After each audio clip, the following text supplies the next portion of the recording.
Hi friends, இப்போ நம்ம சிந்து பைரவி பார்க்க அப்புறம் சிந்து பைரவியில் வந்துட்டு அதான் நம்ம அன்னபூர்ணியை வீட்டுக்கு கூட்டு வந்ததுக்கப்புறமா இப்போ ஹாஸ்பிட்டலில் தான் பார்க்க உள்ளேன்னு சொல்லிட்டு இங்கே ஒரு பக்கம் சிந்து வந்து எப்படி இருக்கீங்க அத்தைன்னு சொல்லி கேட்டவுடனே பார்க்கணுமே, என்ன நான் இன்னும் மேலே போகாமல் இங்கே இருக்கேன்னு நினைக்கிறியா அப்படின்னு சொல்லிட்டு அப்படியே ரியாக்ஷன் வேறு மாதிரி விட்டுட்டு அந்த கேள்வியும் கேட்குது. நான் செத்துருவேன்னு பார்த்தியா அப்படின்னு சொல்லி கேட்க, நீ தான் நவர மாட்டேங்கிறியா, நீ எங்கே போவ, எமனையே எட்டி உதச்சிட்டு இங்கே வந்து உட்காந்துருக்கே அப்படிங்கிற மாதிரி ஆச்சு நம்மளோட மைண்ட் வாய்ஸ். ஆனால் சிந்து அப்படி இல்லைங்க. கடைசியில் அத்தை அப்படிலாம் சொல்லாதீங்க அத்தை, நீங்கள் தான் என் சொத்தை அப்படின்னு சொல்லிட்டு ரியாக்ஷன் வேறு மாதிரி இருக்குது. ஏமா இந்தம்மா தான் இந்த உதைக்குது, அப்புறம் எதுக்குமா நீ பக்கத்தில் போய் நிற்கிற, கம்முனு போமா அப்படிங்கிற மாதிரி ஆச்சு. அதுக்கப்புறம் மொத்த குடும்பம் சேர்ந்து வெரைட்டி அடிக்க இதை பார்த்தோன்னே ஆரம்பத்தால் பொறுக்க முடியலங்க.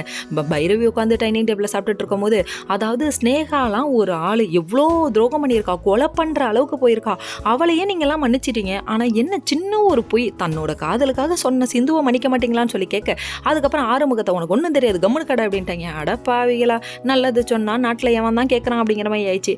எப்படியோ போங்கடா அப்படின்னு சொல்லிட்டு ஒரு பக்கம் சொல்லிவிட்டு இவரு கிளம்பிட்டாருங்க. இன்னொரு பக்கம் நம்ம ஸ்னேகா அப்படியே பிளான் பண்ணுறாங்களாமா, ஏன்டி ஆக்சிடென்ட்டை பண்ணி விட்டு நீ வந்து பிள்ளைங்க கிள்ளிட்டு தொட்டிலையும் ஆட்டி விட்ற, நீ ஏன் வந்து ட்ரீட்மெண்ட் கொடுக்குற, நல்லா வருவோமா நீ, சிந்துக்கிட்ட உரண்டலுக்காத, சிந்து விடுவேன் அப்படிங்கிற மாதிரி ரியாக்ஷன் வேறு மாதிரி விட்டுட்டு உட்காந்துருக்காங்க. அதுக்கப்புறம் பார்த்தீங்கன்னா நம்ம சிவாட்டை தான் இந்த மொத்த கோவத்தையும் காமிக்கிறாங்க. என்ன பண்ணுறது, உன் மனசில் உள்ளதை சொல்லி தொலையா, ஏன் சொல்ல மாட்டேங்கிற அப்படிங்கிற மாதிரி ஆச்சு. அன்னபூர்ணி அம்மா மறுபடியும் மாடியிலேருந்து உருண்டு விழுவ, அதை பிடிக்க போக உடனே இதான் சான்சன் வரியாடின்னு கண்ணா பின்னான்னு கழுவி ஊற்றுறாங்க. எல்லாம் தேவையா, போய் ஓரமாக உட்காருமா. Okay friends.